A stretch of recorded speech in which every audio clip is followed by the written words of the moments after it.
देख रहे हैं भारत के अब जो अहदाफ हैं वो हमारे सामने हैं। इंडिया ने पाकिस्तान के अंदर घुस के जो मारा है अनस्टॉपेबल है, आप नहीं रोक सकते। और बहुत सारे शहरों में मारा है, एक दो शहरों में नहीं मारा उन्होंने। इंडिया को ये करते रहना पड़ेगा, अंदर जाने की जरूरत नहीं है। आपके पास, हमारे पास ऐसे वेपन है आज की डेट में कि आप जो है उनके ऊपर जब चाहे अटैक कर दें। और अब भारत की हर स्टेप पर नजर रखने की जरूरत है। ऑब्वियसली जो इंसान का स्ट्रेंथ होती है, इंसान उसी के ऊपर खेलता है। इंडिया की स्ट्रेंथ ये है कि जी हमारा आउटकम क्या है। देखें, इंडिया को ये एडवांटेज तो है कि इंडिया ने पाकिस्तान के अंदर हमला किया और पाकिस्तान के मुख्तलिफ शहरों पे हमला किया। ये इंडिया को है एडवांटेज और बड़ा हाई एडवांटेज है इंडिया को, याद रखें। इंडिया ने पाकिस्तान के अंदर घुस के जो मारा है वो और बहुत सारे शहरों में मारा है, एक दो शहरों में नहीं मारा उन्होंने। अब पाकिस्तान की तरफ से कोई बात स्टेटमेंट नहीं आ रही, उसकी वजह क्या है मैं आपको बताता हूँ। Pakistan doesn't want to give a message at this moment. Pakistan क्या कह रहा है? Peace talks, engagement, dialogue. India का कहता है नहीं, हमने मारना है, हम डीप इनसाइड जाएंगे, हम इनको नुकसान पहुंचाएंगे, हम इनको तकलीफ देंगे। ये this is what Pakistan India is saying, we will go deep inside. Pakistan क्या कहता है? पाकिस्तान बात करता है टॉक्स की, अमन की, डायलॉग की, एंगेजमेंट की। पाकिस्तान इंटरनेशनल कम्युनिटी को एक ही चीज इस वक्त बेच रहा है, और वो क्या बेच रहा है? पाकिस्तान कह रहा है जनाब हम तो बात करना चाहते हैं, यही बात नहीं करना चाहते जनाब। ये देखें, ये हमें मारने की बातें करते हैं। कहते हैं ठीक है, ऐसे तो ऐसे ही हम करेंगे, हम मारेंगे आपको, जिसने जो करना है कर लो। ही इज सेइंग कि जिसने जो करना है कर लो, हमने आपको मारना है।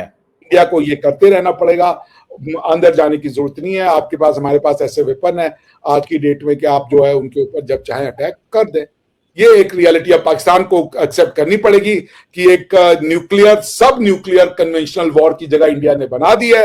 ऑपरेशन सिंदूर का ये बहुत बड़ा अचीवमेंट है कि अब अगर रावलपिंडी, भावलपुर या कहीं और से मुरीद के नहीं, कहीं और से तुम ट्रेनिंग कैंप बनाओगे, हमारे मिसाइल वहां जाके मारेंगे, बाकी तुम्हारी इच्छा है जो उसके बदले में तुम करना हो करो। दुनिया को ये मैसेज जा चुका है कि अब आप ये वॉर, ये हमसे मत कहिएगा कि ये जो है वो है क्या नाम है, सॉवरेनिटी या यूएन चार्टर का वायलेशन हो रहा है। दूसरी चीज आपको ये भी ध्यान रखनी पड़ेगी कि operation Sindoor is a war on terror. ये दुनिया को बताना पड़ेगा। ऑपरेशन सिंदूर कोई स्टैंड अलोन वॉर नहीं है। ऑपरेशन सिंदूर, क्योंकि war on terror was war against jihad, Operation Sindoor was also war against jihad. We need to ally them, these forces. क्योंकि अगर हम ऑपरेशन सिंदूर को इंडिया पाकिस्तान कॉन्फ्लिक्ट के रूप में दिखाएंगे तो ऑपरेशन सिंदूर की सिग्निफिकेंस लॉस हो जाएगी। Operation Sindoor was not a war against Pakistan, operation Sindoor was war against terror। तो आपका लड़ाई हम लड़ रहे हैं, जो आप हमसे कहते थे ना अफगानिस्तान में आ जाओ, वही लड़ाई हम लड़ रहे हैं। तो operation Sindoor is not Indo Pak arm conflict, operation Sindoor is India's war against terror. ये समझना बहुत जरूरी है जो लोग लॉ ऑफ वॉर को या स्ट्रेटेजी ऑफ वॉर को समझते हैं। Operation Sindoor, I repeat, is a war against terror, war on terror.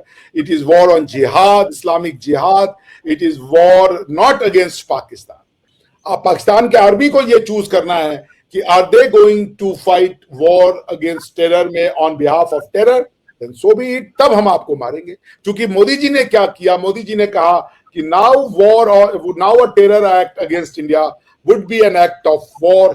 अब हम ये जो डिस्टिंक्शन है टेररिस्ट और आर्म कॉन्फ्लिक्ट और आर्म फोर्सेस का, वो नहीं करेंगे। हमने आपको वो ऑपरेशन सिंदूर एक चेतावनी है, अगर आप नहीं समझे, आप अगला एक वॉर और कीजिए, टेरर और कीजिए इंडिया में, फिर देखिए कि आपको इंडिया को उस पार नहीं जाना होगा। हमारे पास ऐसी कैपेबिलिटी है, क्योंकि हमने 3-4 दिन में ये सीखा ना उनकी कैपेबिलिटी क्या है। पाकिस्तान की कैपेबिलिटी लिमिटेड है, आपकी कैपेबिलिटी अनलिमिटेड है, क्योंकि आप बड़े हैं और आप दुनिया भर से और भी ऑप्शंस अब आप देख सकते हैं कि आप क्या क्या कर सकते हैं। तो ये हमने 3 दिन में एक ट्रेलर देख लिया, उनकी एबिलिटी देख ली, क्षमता देख ली। ये एक समझ लीजिए प्रोब ऑपरेशन था। We got to know what is their strength and we had a loss. जैसे आप कारगिल में देखें, जब कारगिल में उस बेचारे गडरिये ने बताया इंडियन आर्म फोर्सेस को आके कि आतंकवादी कहीं बैठे हैं, तो आर्मी ने सर्च टीमें भेजी थी। उस सर्च टीम के एक मेंबर थे सौरभ कालिया साहब। उनका बहुत निर्दयता से उनकी हत्या की गई, उनके शरीर को छत विछत किया गया और उसके बाद जो है हमें उनकी शव मिला। लेकिन उसके बाद जब कारगिल में इंडिया गया, जब उसको सारी एबिलिटी पता चल गई, तो पाकिस्तान को हमने मजे से ठोका। So it's a loss, but it's an experience gain. कई बार आप जो काम स्कूलों में पढ़ के नहीं सीखते, बिजनेस में लॉस करके सीखते हो। इंपॉर्टेंट चीज है कि आप सीखते हो। कि भारतीय जनमानस बहुत बड़ा एक्शन चाहता था, वो उस एक्शन को ना मिलने से और वो उसका स्केल छोटा होने से वो खुद भी जो था वो इस बात से हो गया कि हमने ऐसा क्यों नहीं किया। इंडियन फोर्सेस चली जाती, डिफीट करने के बाद क्या होता, वो पॉलिटिकल वैक्यूम कौन भरता। तो पाकिस्तान को नेचुरली टूटने दीजिए, क्योंकि पाकिस्तान की जो थ्योरी है वो सस्टेनेबल नहीं है। पाकिस्तान अंतरकलह से स्वयं खत्म हो जाएगा। एक केपीके में ऑपरेशन बदर और ऑपरेशन खंदक चल रहा है, बीएलए जो है उनको बलूचिस्तान में उनको रगड़ रही है, और उसके बाद पंजाब में भी आर्मी के अगेंस्ट में लव लॉस्ट हो चुका है। ठीक है ना। हमारा काम यह था कि हम आतंकवाद, मैं अपनी बात खत्म कर रहा हूं, हम आतंकवादियों पे अटैक करने गए थे। हमारे आपके जो बॉर्डर पे एक ऐसा नेबर रह रहा है जो एक राक्षस की तरह इस तरीके के टैक्टिक्स को अपना रहा है।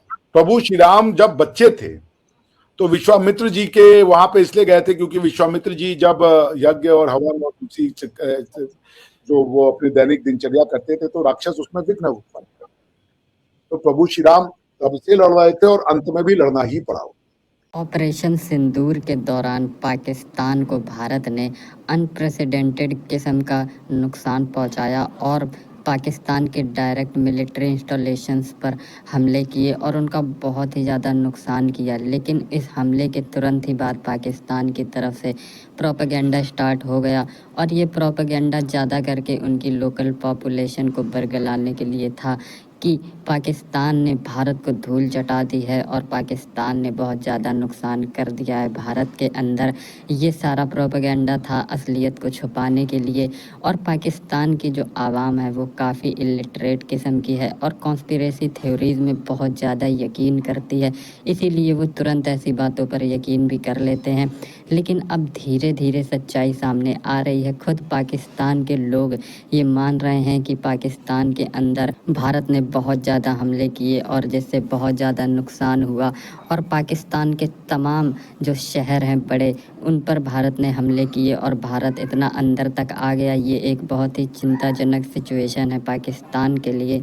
और पाकिस्तान के अंदर इस बात की भी नर्वसनेस है कि भारत फिर से दोबारा कोई इस तरह का ऑपरेशन ना करे, और कि अगर भारत दोबारा इस तरह का कोई ऑपरेशन करता है तो अब पाकिस्तान के पास कोई एयर डिफेंस सिस्टम भी नहीं है, क्योंकि जो उनके पास थे वो भारत ने ऑपरेशन सिंदूर के दौरान पहले ही निस्त नाबूद कर दिए हैं। और पाकिस्तान के पास उतना फाइनेंशियल पावर भी नहीं है कि वो तुरंत ही इन चीज़ों को वापस से ख़रीद लें। इसी वजह से पाकिस्तान इस वक्त काफ़ी नर्वस और डरा हुआ दिख रहा है। और जब भी पाकिस्तान डरा हुआ होता है तो वो बड़ी बड़ी बातें करता है।